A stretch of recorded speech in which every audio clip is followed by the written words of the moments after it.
Dia dengar je nama mami, orang pun lari. Bila dia lari, student ni kan, dan dia pun dah lah dia ada buat salah. Secondly, dia di bawah tanggungjawab saya lah, sebab anak murid saya. Dan saya juga yang jumpa dia. Jadi kita pun tak naklah dia lari, sebab kalau dia lari nanti jadi macam kita pula yang yelah ada masalah lah kan. Jadi saya pun katalah dia, jangan lari Daniel, Daniel jangan lari. Macam tu.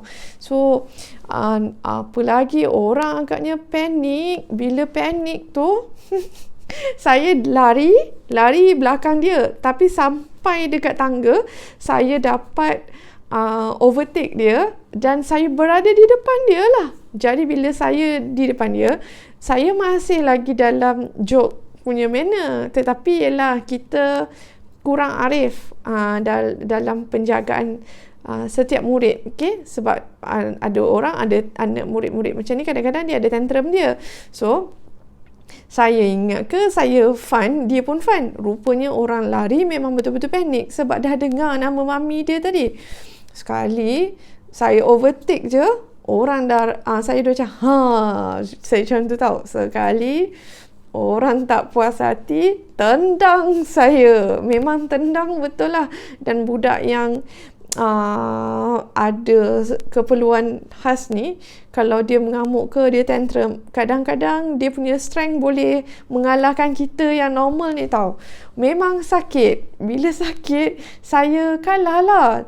Masa tu saya betul-betul jadi marah sebab saya terkejut kan. So saya pun macam panggil lah nama dia.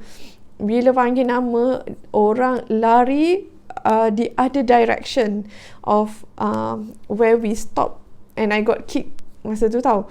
Sekali dia pergi ke the other direction, he disappeared himself and menyorok. So bila dah habis waktu sekolah, kita sekolah sampai pukul 4:30 macam tu.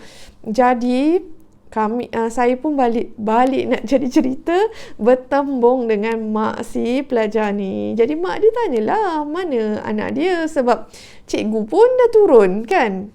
Lepas tu saya tak nak ceritalah. Tapi saya tak cerita yang saya make fun, ajak dia berlari lah, and saya trigger sebenarnya. Itu punca saya kena tendang. Okay, saya pun silap sebab saya tak tahu rupanya itu trigger yang biasa pada kita, rupanya macam threat pada pelajar yang special macam ni kan. Jadi saya pun explain kat mak dia what happened, tapi mak dia pun tak marah. Dan saya pula, tapi saya takut kan, so saya tak explain lah yang saya tak sangka benda tu jadi trigger yang tidak baik untuk anak tu. Jadi saya pun cakap kat mata dia. Lepas tu mak dia kata tak apa, teacher relax je, nanti dia mesti keluar. Teacher nak balik dulu, baliklah. Okey, balik.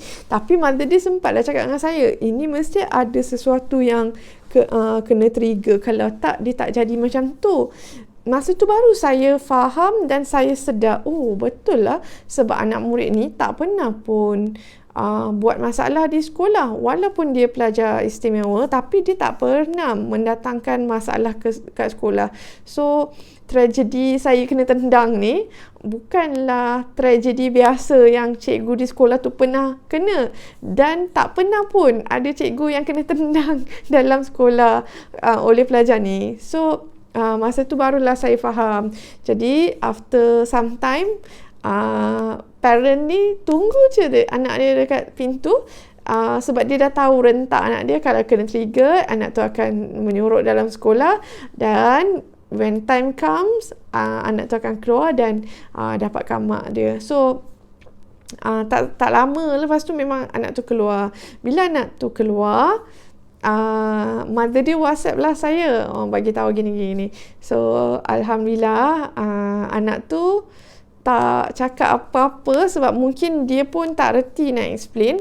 Tetapi anak tu boleh ngakulah dia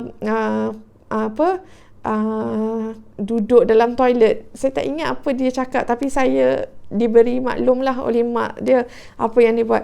Nak jadi cerita drama sikit lagi. Esok tu saya sampai sekolah serentak dengan dia. Maka bertembung. Jadi anak ni dah takut lagi sekali. Dan pagi tu ayah dia pun ada. So saya pun cakap lah, siapa tendang teacher semalam? Lepas tu barulah dia cakap. Lepas tu mother dia tanya, betul ke memang anak dia main dalam talis? Barulah saya pun buat confession, betul. Dan saya macam agah kan, orang kata kan, agah dia macam nanti mami datang. Lepas tu saya pun lari-lari anak. So dekat situ sebenarnya pressure dia agak tinggi untuk pelajar ni. Jadi jawapannya, saya makanlah penendang pelajar saya sendiri. Tapi Alhamdulillah keadaan tu tidak mendatangkan hubungan yang tidak baik antara saya dengan parent ni. Dan sampai hari ni Alhamdulillah anak tu pun dah akhir balik. Parents ni masih in touch dengan saya. Dan saya memang kalau orang kata dalam pengalaman mengajar, saya boleh gelak lah bila kena tendang ni. So one of the satu lagi lipatan dalam sejarah saya sebagai guru adalah saya pernah kena tendang. So adakah cikgu di luar sana pernah kena tendang? Kalau pernah, tulis komen kenapa kena tendang. Dan kalau tak pernah kena tendang, hati-hati, jangan sampai kena tendang. Take care. Assalamualaikum.